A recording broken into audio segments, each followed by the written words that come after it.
Dios les bendiga en este día a todos los que van a estar estudiando esta lección juntamente conmigo. Y en esta mañana, hermanos, antes de empezar a enseñar esta lección, quiero que hagamos una oración para que Dios sea el que nos dirija, el que nos enseñe y el que nos hable. En esta oración quiero que ustedes me ayuden a orar por mi mamá. Fue operada, pero se están complicando un poco las cosas. Pero sabemos que Dios tiene poder y Él está en control de todo. Por favor, les pido que oren por mí para que Dios me ayude a enseñar esta lección. Y les pido que oren también porque mi mamá se recupere pronto y que sea la voluntad de Dios lo que Él decida, pero sabemos que Dios es grande y poderoso, Él no se equivoca y Él, si es de Dios, la va a sanar. Y pues si no, pues Dios es bueno y poderoso, Él sabe todas las cosas, pero en este momento quiero que oremos por ella, por la familia Gaitán aquí y los que están allá en México. Por favor, necesitamos de sus oraciones a la iglesia, de la iglesia y de todos los seres que nos aman, los hermanos que nos aman. Bueno, vamos a orar para que Dios sea el que nos dirija. Delante de ti estamos dándote gracias por tu amor, por tu misericordia, por el grande privilegio que nos das de estudiar esta lección, Señor, de enseñarla. Te pido, Señor, que me uses, pongas las palabras tú en mis labios, en mi corazón. Te pido, Señor, también que tú toques y sanes y recuperes pronto. Mi Madre, tú eres mi Dios. No hay un Dios tan grande como tú, no lo hay, porque tú eres nuestro Dios de ayer, hoy y por todos los siglos. Dios que tenía a Moisés, el Dios que tenía a Pedro, es el mismo Dios que en estos días servemos. Gracias y bendice la iglesia. Bendícenos en todos los tiempos. Gracias te damos. Amén. Bien, hermano, vamos a estar enseñando la lección número 13. El título de la lección es Instrucciones para la vida cristiana. Y el subtítulo, los cristianos son llamados a vivir por Dios y demostrar su bondad.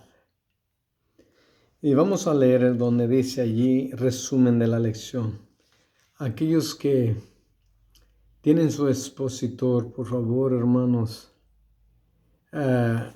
síganme, y aquellos que no, pues aunque sea, miren este video y espero que sea de edificación. Dice, a menudo se les dice a los cristianos que deben enfocarse en sus propias insuficiencias y no en el pecado de los demás. Sin embargo, como señalará Pablo, los creyentes no deben solamente pensar en sí mismos, sino que también deben ayudar a restaurar a otros creyentes que hayan caído presa del pecado. La ayuda que los cristianos se ofrecen los unos a los otros es más que un procedimiento ser seguido.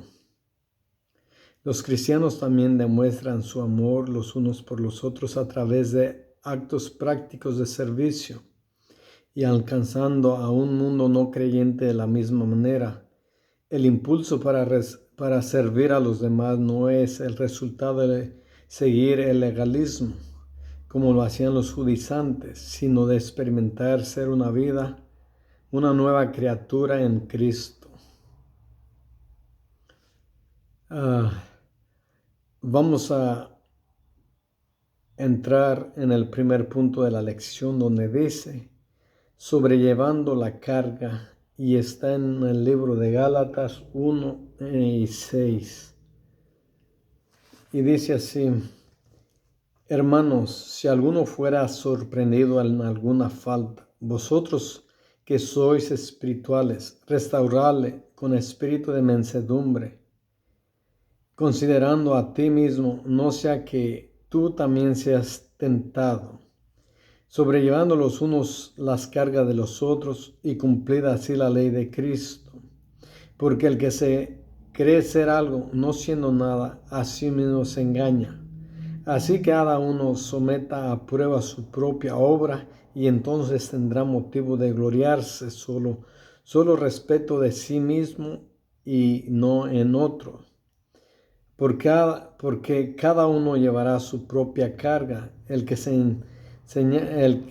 es enseñado en la palabra haga partícipe de toda cosa buena al que lo instruye. Y vamos a leer el comentario. Dice: ¿cuál es la responsabilidad del creyente cuando otro creyente peca? Especialmente cuando su pecado es habitual. Pablo no pretende que sus lectores analicen constantemente las vidas de los demás creyentes, pero cuando un miembro del cuerpo es alcanzado por el pecado de forma obvia, deberá tomarse acción para restaurarlo a Cristo y a la iglesia local de la cual la persona es miembro. Todos los cristianos tienen el mismo privilegio de justicia a través de Cristo, pero no todos son igualmente maduros. Pablo invitó a aquellos que eran espiritualmente, o sea, quienes poseen mayor madurez espiritual, a ayudar a otros creyentes que habían caído presa del pecado. Aquellos que son espiritualmente maduros no deberán tampoco considerarse demasiado a sí mismos. Ellos también deben ser vigilantes en su búsqueda de una vida de santidad. Al llevar las cargas de los unos de los otros, cada persona cumple Cristo, o sea, por la enseñanza, los mandamientos y el ejemplo de Jesús, y por extensión del resto de la enseñanza del Nuevo Testamento. Nadie debe pensar que está inmune a la tentación y que no tiene necesidad de la corrección.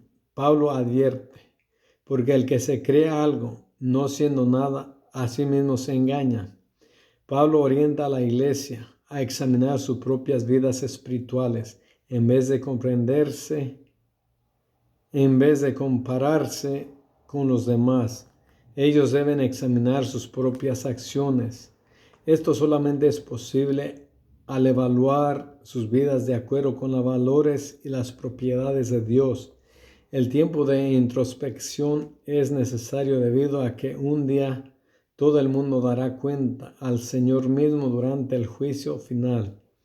A la luz de esto, los creyentes deben estar más al tanto de sus vidas espirituales, ayudar amorosamente a otros creyentes que hayan caído en el pecado y recordar que cada persona es, en la última instancia, responsable ante Dios.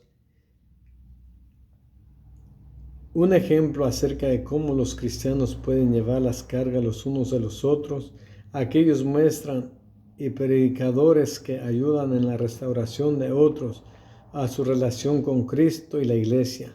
También deberán ser apoyados. Por esa razón, expresa el que su carga financiera debería ser llevada por el cuerpo de Cristo.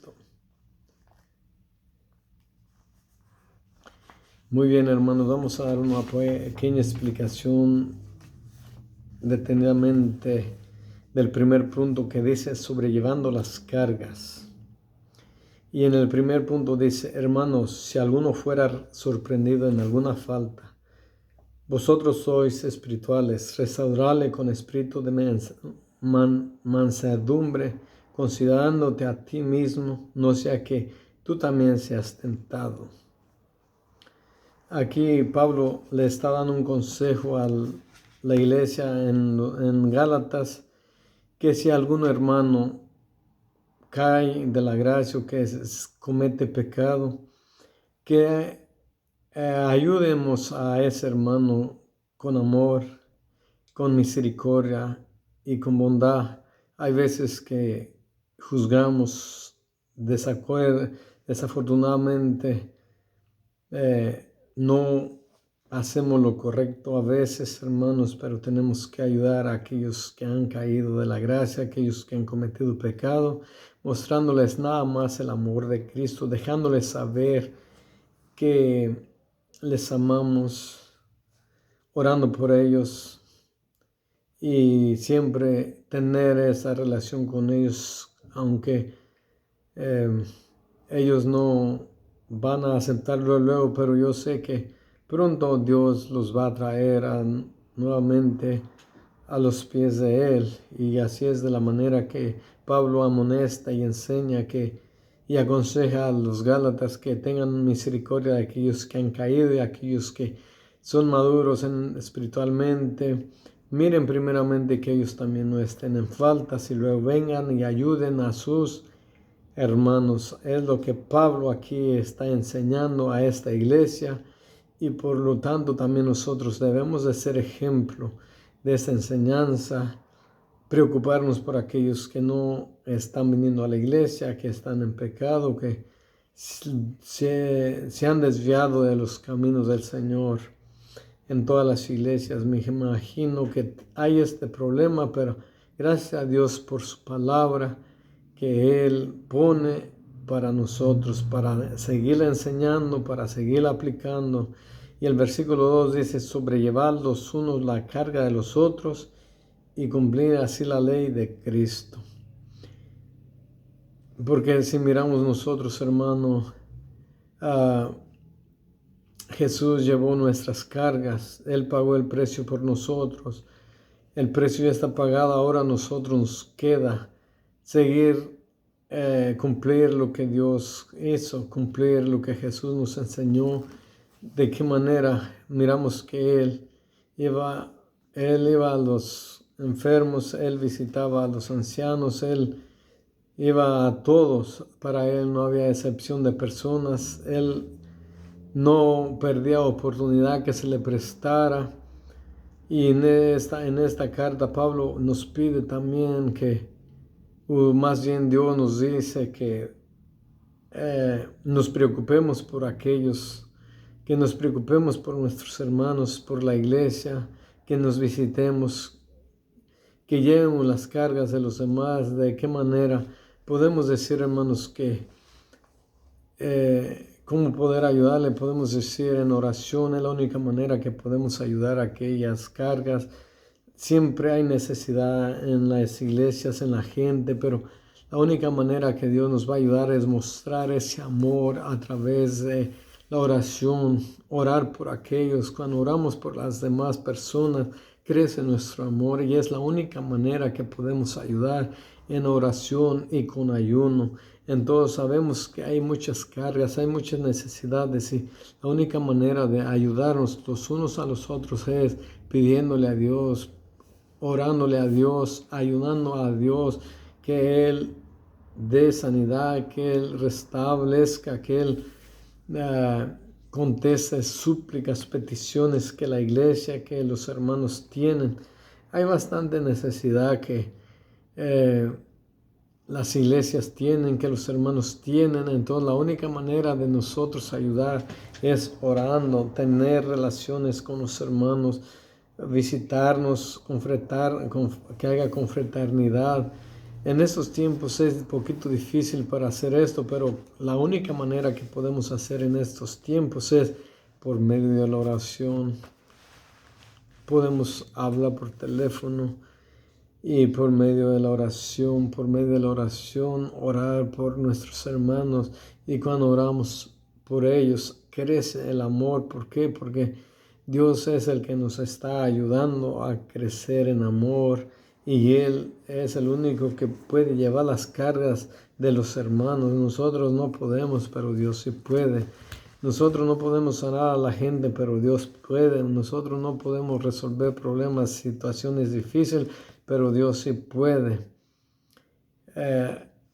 Hay momentos que la persona se puede sentir muy triste y yo no puedo calmar esa tristeza, pero Dios sí puede. Si usted va y le pide a Dios y Dios le va a dar paz, gozo, A lo mejor en ese momento no va a sanar, no va a contestar la súplica que usted esté pidiendo, pero Dios le va a dar esa paz y ese gozo y esa esperanza, y lo puede hacer después, porque todo es progresivo. No a veces es progresivo y a veces es inmediatamente, pero Dios todo lo sabe, Él sabe todas las cosas. Entonces, por medio de la oración es la única manera que en estos tiempos podemos ayudarnos a llevar las cargas de unos de los otros. Oren por la iglesia, necesitamos mucha oración. Pablo aquí recomienda que llevemos las cargas de los unos de los otros, y es la única manera que yo miro de orar. Orar es importantísimo en esos tiempos, y la oración puede mucho, dice la palabra de Dios. Entonces, vamos a pasar al punto número 2. Dice, perseverando en hacer el bien. Perseverando en hacer el bien es el punto número 2.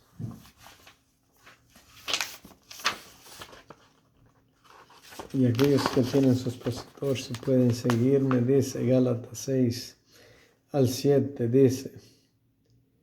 Gálatas 7 al 10 vamos a estar leyendo. No os engañéis, Dios no puede ser burlado, pues todo lo que el hombre sembrare, eso también segará.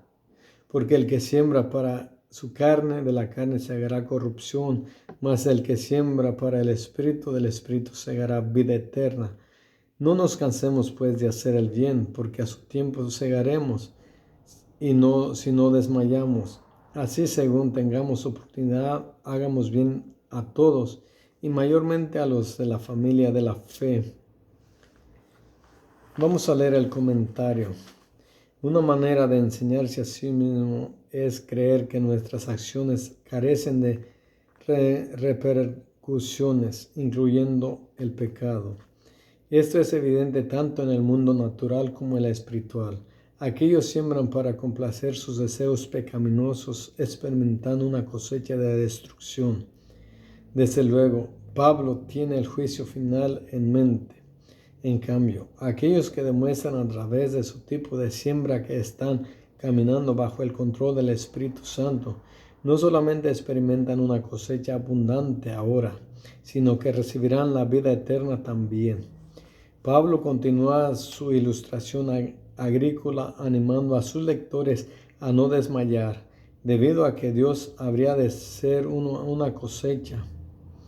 Dios envió a su Hijo a morir por la justificación de los creyentes cuando vino al cumplimiento del tiempo. De la misma manera, Dios recompensaría a sus hijos por su fe y acciones a su tiempo. El hacer bien de los cristianos es la siembra que Él segará, es la siembra que es segada para el Espíritu. Debido a la cosecha prometida, los creyentes son urgidos a hacer bien según surjan las oportunidades. Los cristianos son urgidos a hacer bien a todos, pero en especial a los de la familia de la fe. A los cristianos se les pide que cuiden primeramente de sus familias y de sus parientes consanguíneos, y entonces de la familia de Dios. Vamos a estar dando una explicación también de este punto número 2. Dice el versículo 6, Gálatas 6, 7 dice, no os engañéis, Dios no puede ser burlado, pues todo lo que el hombre sembrare, eso también segará. Esta palabra de Dios es ciertísimo, hermano, porque dice que aquí lo que las personas, el mundo siembra, eso segará. Y Pablo da una demostración agrícola, por ejemplo, en estos tiempos también, hermano. Si usted siembra maíz, pues va a recoger maíz. Si usted siembra frijoles, va a recoger frijoles. Si usted siembra jitomate, pues va a recoger jitomate de cosecha. Y en esa ilustración, lo que nosotros sembremos, vamos a levantar. Por ejemplo, le voy a dar un ejemplo rápidamente. Por ejemplo, mire, si usted es una persona que ora, ayuna, estudia la Biblia, sus frutos, su cosecha va a ser gozo, paz, amor, paciencia. ¿Por qué? Porque va a estar lleno de la palabra de Dios, va a estar lleno de Dios. Cuando usted estudia este libro que es la Biblia, la palabra de Dios, está estudiando lo que Dios quiere que usted haga. Dios es el mismo que usted le está. La Biblia es Dios hablando a nuestras vidas. Cuando leemos la Biblia, Dios nos está hablando.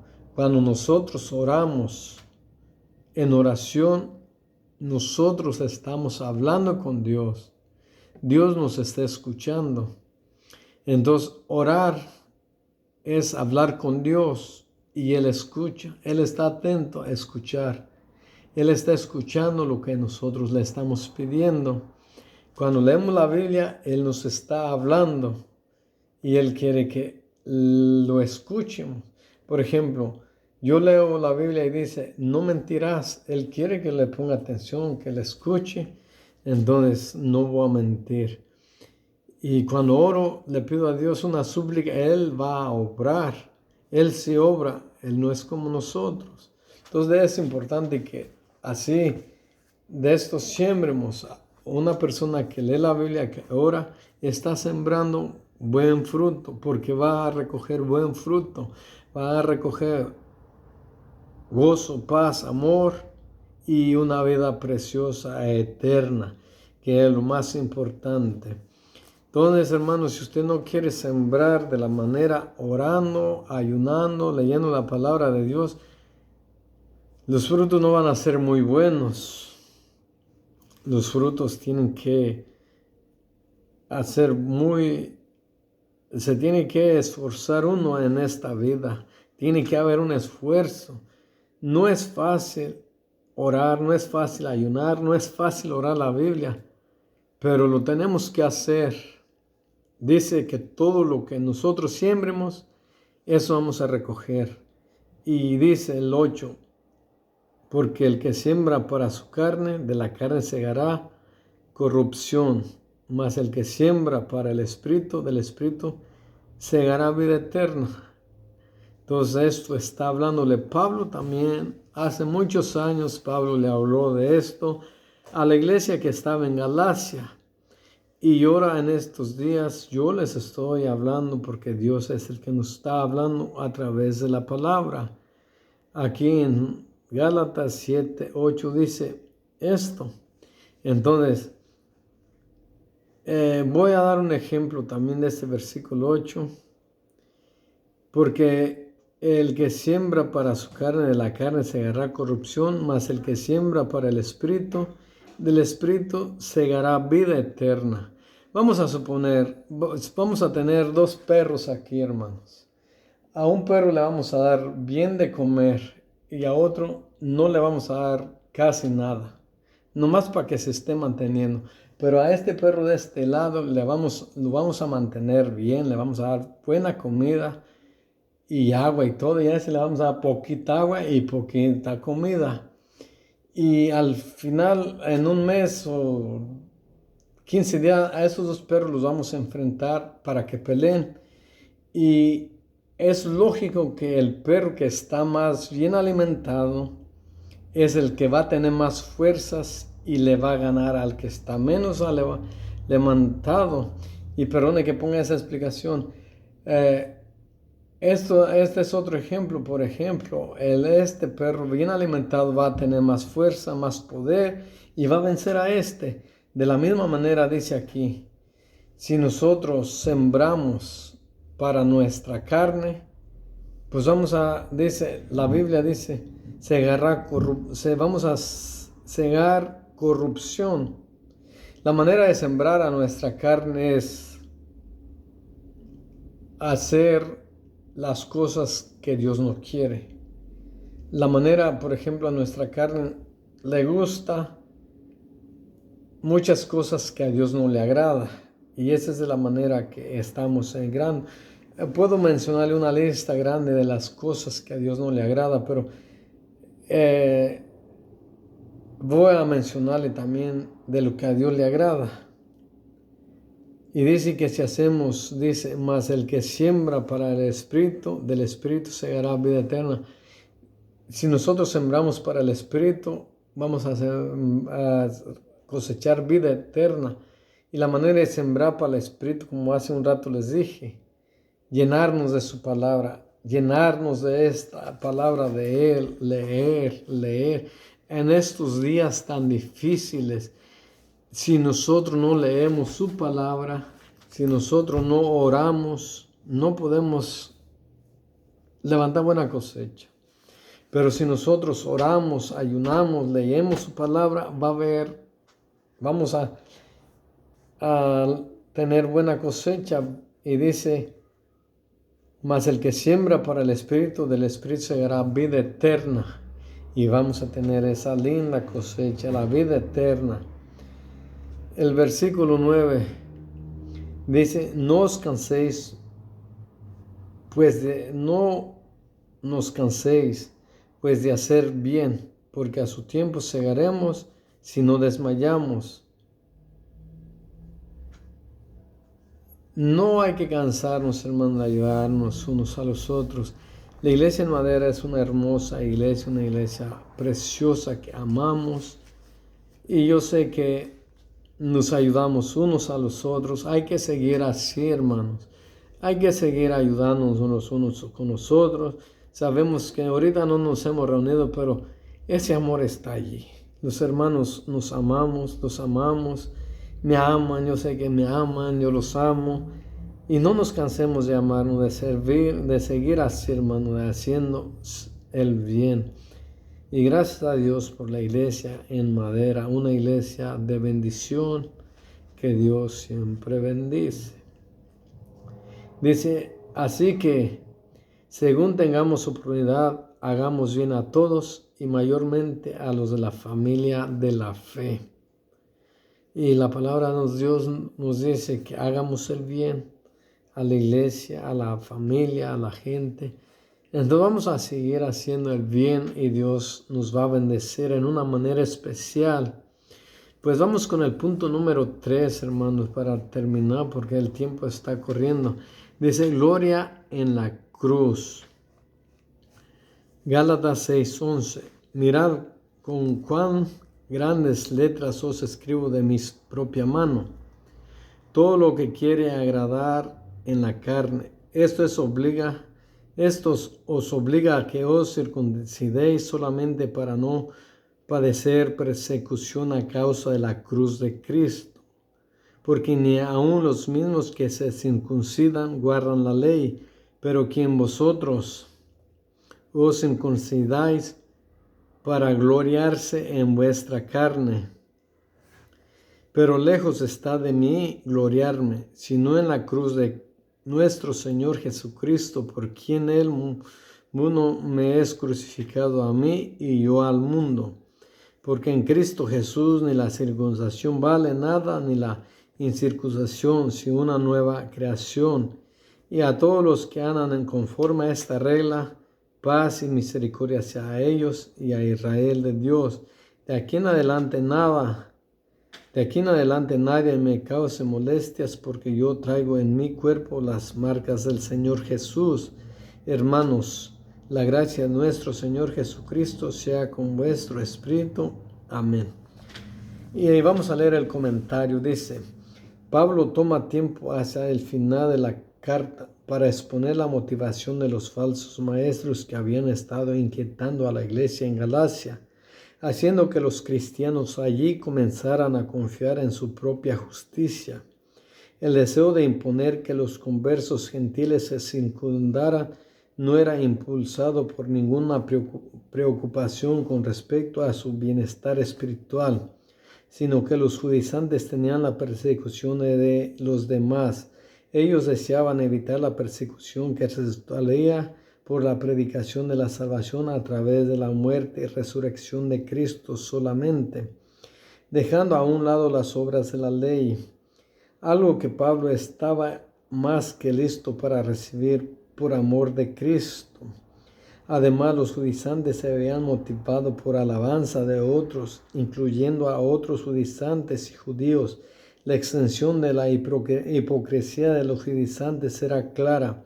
Aunque ellos estaban circuncidados y urgía a otros circuncidarse, no se aplicaba a sí mismo para mantener el balance de la ley. A pesar de los judaizantes se enorgullecían de la habilidad para obligar a los cristianos gentiles a circuncidarse. La única base que tenía Pablo para enorgullecerse era la cruz de Cristo, el plan de Dios para proveer justificación a todos aquel que crea. En este mensaje no solamente trajo paz con Dios, sino que también causó distancia entre los creyentes y los no creyentes. Se habla acerca de esta distancia o abismo en términos de muerte para el cristiano, ya que está crucificado para con el mundo. Contrario al mensaje de los judaizantes, la circuncisión no determina nuestra posición ante Dios. Sin embargo, no existe nada a ser ganado tampoco por la incircuncisión. No se trata de estar alineado con el pueblo del antiguo pacto de Dios o con los gentiles. Ninguna de estas cosas hace que alguna sea aceptable a Dios. Lo único que nos hace aceptos a Dios es convertirnos en nuevas criaturas al confiar en Jesucristo.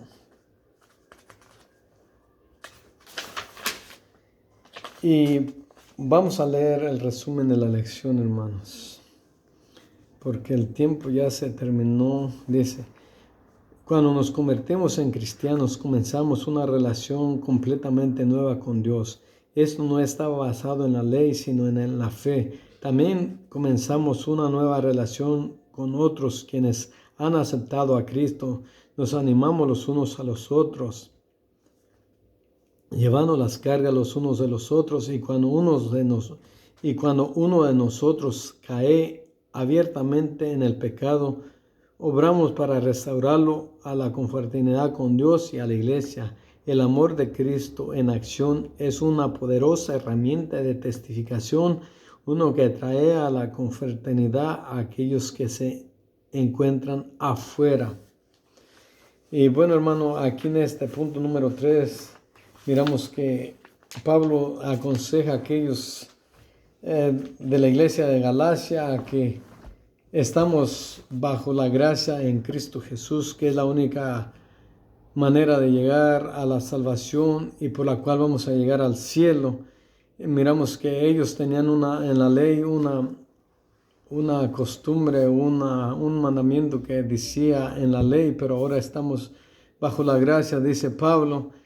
Este mandamiento estaba quería que todos los gentiles también alcanzaran esta circuncisión, que se circuncidaran, pero Pablo les avisa que hoy estamos bajo la gracia de Cristo Jesús y es la única manera que en esos tiempos vamos a ir al cielo, por medio de su gracia, por medio de su amor, y que Dios nos ayude a ayudarnos unos a los otros y seguir manteniéndonos, seguir comiendo de la palabra de Dios, seguir alimentándonos espiritualmente para cuando vengan los momentos difíciles podamos estar recibiendo pues los frutos que Dios quiere. Dios me les bendiga, hermanos, y nos vemos pronto.